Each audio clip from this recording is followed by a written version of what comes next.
The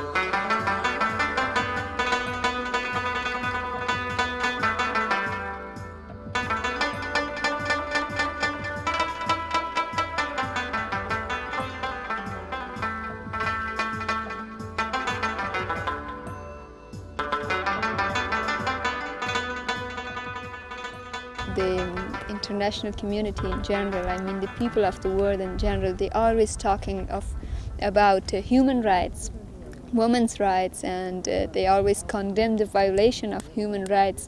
But I think Afghanistan is a country today that the word of human rights doesn't exist. They don't know what does it mean or what is that.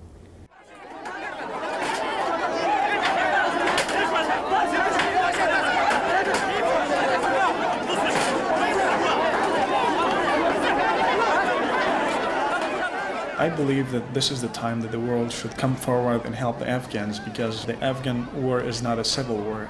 It has got a lot of regional and international involvement. The thing is, we've got Central Asia in the north, we've got China, we've got Pakistan and Iran. Now Afghanistan is the center of international Islamic terrorism, drugs production, and all these fanatic kind of ideologies. A lot of people fled Afghanistan not because of hunger or because of cold. We have had all these problems for 20 years, but a lot of people are escaping because they're threatened to be killed by the Taliban. And all these people, they're willing their children to die from cold and hunger in the refugee camps in Pakistan, but they don't want to stay under the Taliban regime. Today we are in our worst moment of the history of our country. They started to destroy even the statues, even the heritage of our country, which is value not only for Afghanistan but for the world.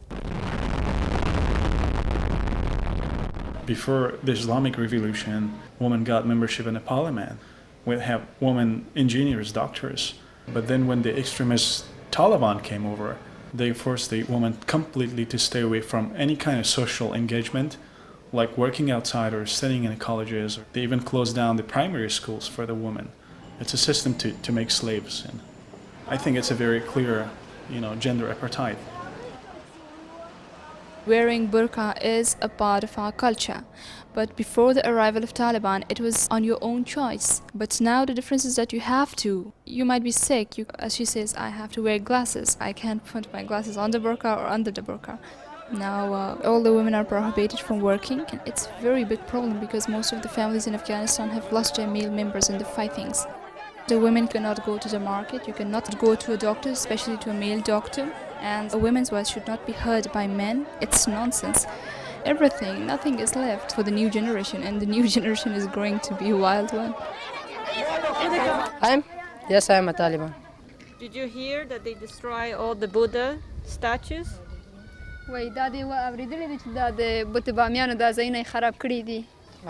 Yes, it's good.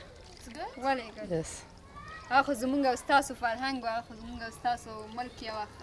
Islamic Sharia. He says that, this is Islamic Sharia, and this is the saying of our Holy Prophet Muhammad, peace be upon him, that the statues everywhere should be destroyed.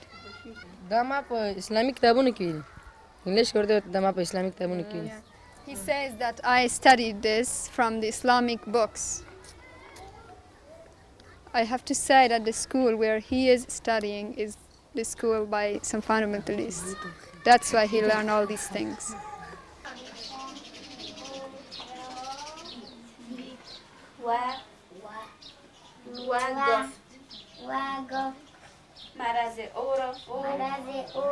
There are two kinds of education in Afghanistan at the present. One kind is schools that are running by some supporters of fundamentalists, restricted for women. But the other kind of schools is, for example, we have also a primary school for children in which we mainly try to help learn mathematics, science, and English as a language.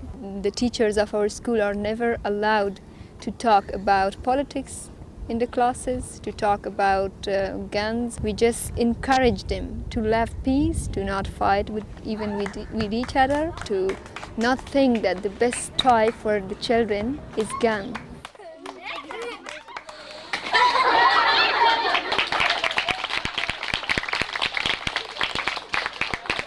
HACA is the acronym for Humanitarian Assistance for the Women and Children of Afghanistan, and it has been established in January 1999.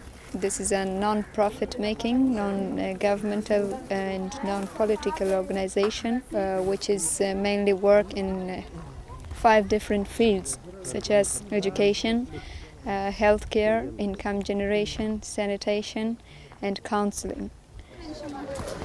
Try to keep your children clean. Try to wash their hands before lunch and after going to toilet. And try to teach your children to wash their face and their hands all the time.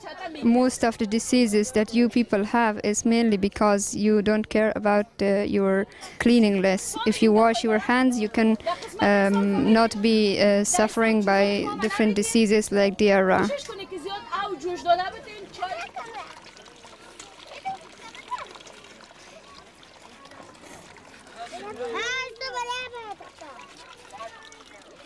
This is tent for malnutrition, for malnourished child.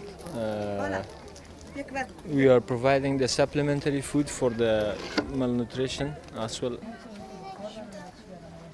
And we are giving the health education for the mother of malnourished child.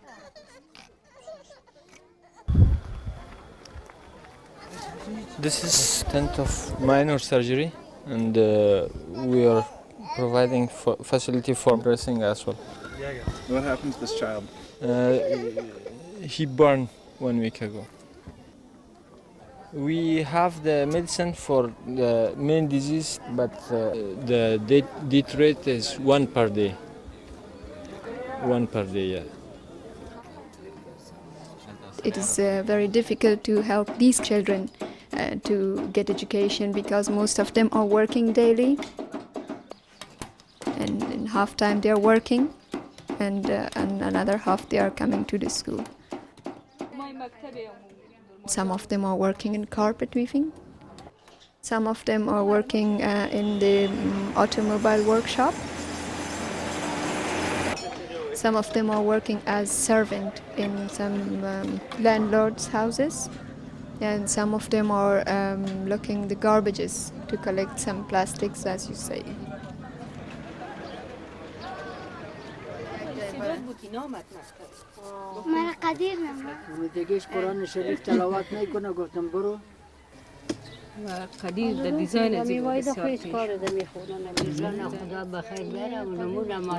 You can find hundreds of doctors, engineers, teachers who had a normal life in Afghanistan, but now they were forced to leave their country and they were forced to live in Pakistan. And since there are a large number of refugees came in one time, it's very difficult for them to find a job or to find a good place to stay. Well, now the profession of the family is making bird cages, making some kind of typical Afghan drums, and with this money they make their living. The lady is saying that when the Russian went out, we felt that maybe there is security and there is peace in Afghanistan. And when we went back, we found that they are worse than Russians. Now there is no peace, there is fighting. The Taliban are killing their own countrymen, and the life of Afghans are not safe over there. Always trying to tell them that we understand that you are poor people and there is no need to have this hospitality with us. We understand everything. But even besides of insisting, insisting, they made the tea and they bought this typical Afghan tea with biscuits. There have been a lot of educated people in Afghanistan, a lot of people who can be trusted, a lot of people who are working and fighting for democracy, for freedom of people, for freedom of women. So right now, I think it's very good for the international community to come forward and help the Afghans.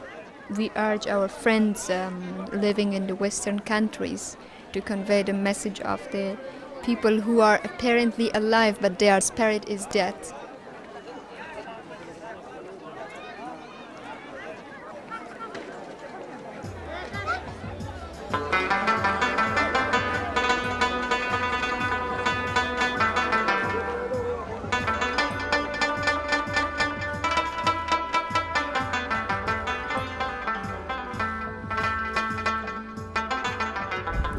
fact, since it has been 11 years that I am out of my country, whenever I come to this area, I love this area, and I feel like I am at my home, my real home, which was in Afghanistan. And coming to this place, I always remember my country and the time that I was there in a peaceful society.